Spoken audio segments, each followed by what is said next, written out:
ईश्वरः परमः कृष्णः सच्चिदानन्दविग्रहः अनादिरादिर्गोविन्दः सर्वे कारणकारकम्। ओम क्लीं कृष्णाय नमः। मार्क्सिस्ट मास की कथा सुनने वाले सभी भक्तजनों का आज की कथा में हार्दिक स्वागत है। भगवान श्री कृष्ण और श्रीमती राधा रानी की कृपा सदैव आप और आपके पूरे परिवार पर बनी रहे। आज आप सुनेंगे मार्क्सिस्ट मास की कथा अध्याय 20, जिसमें सत्य भक्ति और दान की महिमा का वर्णन है। मार्क्सिस्ट मास, जिसे अगहन मास भी कहते हैं, भगवान श्री कृष्ण का अत्यंत प्रिय है। यह मास धर्म, भक्ति और दान का विशेष महत्व बताने वाला है। आज की यह कथा सत्य और भक्ति की महिमा को दर्शाती है। यह कथा एक निर्धन किसान माधव और उसकी भक्ति पर आधारित है। तो आइए इस पावन कथा का श्रवण करते हैं। प्रिय भक्तजनों, कथा अंत तक जरूर सुनिएगा। यदि कथा पसंद आए तो लाइक भी जरूर कीजिएगा, और यदि चैनल पर नए हैं तो प्लीज चैनल को सब्सक्राइब भी कर दीजिएगा, जिससे कि अपलोड होने वाला प्रत्येक वीडियो आपको सही समय पे उपलब्ध हो। पुराने समय की बात है। एक गांव में माधव नाम का एक गरीब किसान रहता था। उसके पास खेत तो था, लेकिन बारिश न होने के कारण उसकी फसल अक्सर खराब हो जाती थी।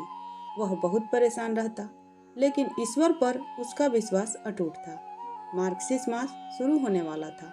गांव के बड़े बुजुर्ग ने बताया कि यह मास भगवान श्री कृष्ण का प्रिय है। जो भी इस मास में व्रत, दान और पूजा करता है, उसकी सभी इच्छाएं पूर्ण होती हैं। माधव ने सोचा, मैं तो गरीब हूँ, क्या मैं भी भगवान की पूजा कर सकता हूँ?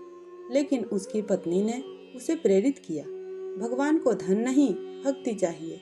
तुम पूरी श्रद्धा से मार्क्सिस्ट मास का पालन करो और भगवान श्री कृष्ण की कथा सुनो। माधव ने ठान लिया कि वह इस मास में व्रत करेगा। उसके पास धन नहीं था, तो उसने अपने छोटे खेत से उगी थोड़ी सी ज्वार को ही भगवान को अर्पित करने का निर्णय लिया। मार्क्सिस्ट मास की पहली पूर्णिमा के दिन उसने एक तुलसी का पौधा लगाकर भगवान का स्मरण किया। उसने भक्ति के साथ गीता के श्लोकों का पाठ किया और ओम नमो भगवते वासुदेवाय नमः का जाप शुरू किया। गांव के लोग उसका उपहास करने लगे। उन्होंने कहा, इस गरीब के पास तो खुद खाने को नहीं है, भगवान को क्या अर्पण करेगा? माधव ने उत्तर दिया, भगवान को केवल श्रद्धा चाहिए। मेरी भक्ति सच्ची है और भगवान मेरी सुनेंगे। एक रात भगवान श्री कृष्ण ने माधव की भक्ति की परीक्षा लेने का निश्चय किया। वे एक वृद्ध ब्राह्मण का रूप धारण करके उसके घर पहुंचे। उन्होंने माधव से कहा, हे पुत्र, मैं भूखा हूँ, क्या तुम मुझे भोजन दे सकते हो?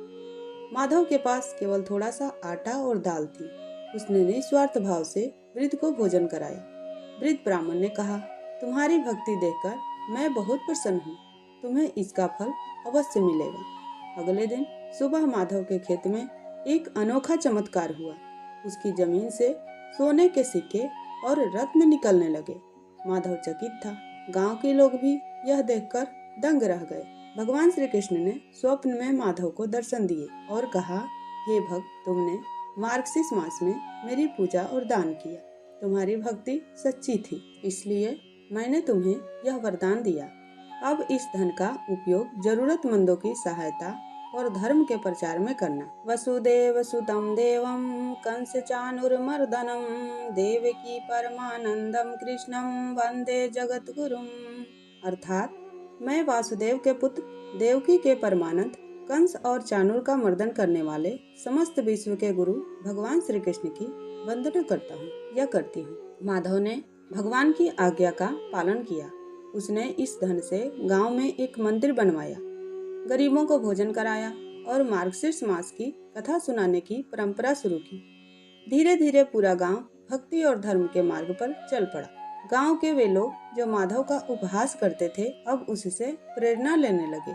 सबने मिलकर मार्क्सिस्ट मास में व्रत और दान करने का संकल्प लिया। प्रिय भक्तजनों, यह कथा हमें सिखाती है कि सच्ची भक्ति में अद्भुत शक्ति होती है। भगवान को धन या भोग नहीं, केवल श्रद्धा और निष्ठा चाहिए। धन, व्रत और भक्ति से न केवल हमारा जीवन सुधरता है, बल्कि समाज भी प्रेरित होता है। मार्क्सिस्ट मास में किए गए पुण्य कर्म का फल कई गुना अधिक होता है। प्रिय भक्तजनों, इस कथा के माध्यम से हमें यह समझने को मिलता है कि मार्क्सिस्ट मास में भगवान की पूजा और कथा का श्रवण अत्यंत फलदायी है। यदि हम भी सच्चे मन से भगवान का स्मरण करेंगे तो हमारे जीवन के कष्ट दूर हो जाएंगे। तो आइए इस मास में भगवान श्री कृष्ण का स्मरण करें, दान करें और भक्ति के मार्ग पर चलें। ओम नमो भगवते वासुदेवाय। सततं कीर्तयन्तो मां यतनन्तश्च दृढव्रताः। श्री कृष्ण गोविंद हरे मुरारी, हे नाथ नारायण वासुदेवा। उम्मीद करती हूँ आपको यह कथा प्रेरणादायक लगी हो। यदि कथा पसंद आए तो इसे लाइक कीजिएगा और ज़्यादा से ज़्यादा शेयर कीजिएगा। और यदि हमारे चैनल पर नए हैं तो प्लीज़ चैनल को सब्सक्राइब करके भक्ति के इस धारा को आगे बढ़ाइए। मिलती हूँ कल के अध्याय में एक नए वीडियो के साथ। तब तक के लिए जय श्री राधे, जय श्री हरि। ओम नमो भगवते वासुदेवाय नमः।